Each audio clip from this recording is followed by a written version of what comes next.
તમે આખો સુરત મહાનગરપાલિકાનો રોડ દબાવી દો, એ વ્યવહારિક વાત નથી. ઇમરજન્સી સર્વિસ હોય ત્યારે કોઈ જગ્યાએ ઇન્સિડન્ટ બને છે ત્યારે એ સુરતના મેયરને જ પૂછે કે શું કરો તમે.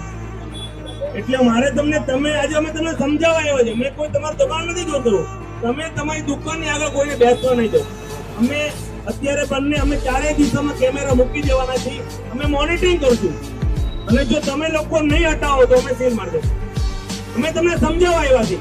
અમે ખાલી સુરત મહાનગરપાલિકા તમે રોડ ખુલ્લો રાખો, અમારે બીજું કોઈ વાંધો નથી. તમે ધંધો કરો શાંતિથી, અમે તમને તમારી સાથે સહયોગ છે. સુરત કમિશનર પણ આવ્યા છે, પણ રોડ તો ખુલ્લો રાખવો પડે ને. તમે આખો રોડ બનાવી દો એ તમારા મનથી દો. બીજું સ્વચ્છતામાં આપણો પહેલો નંબર આવ્યો છે. તો તમે કચરો જો આખા રોડ પર રોજ એટલો કચરો, અમારે ખેડૂત કીધું રોજ એટલો કચરો હોય.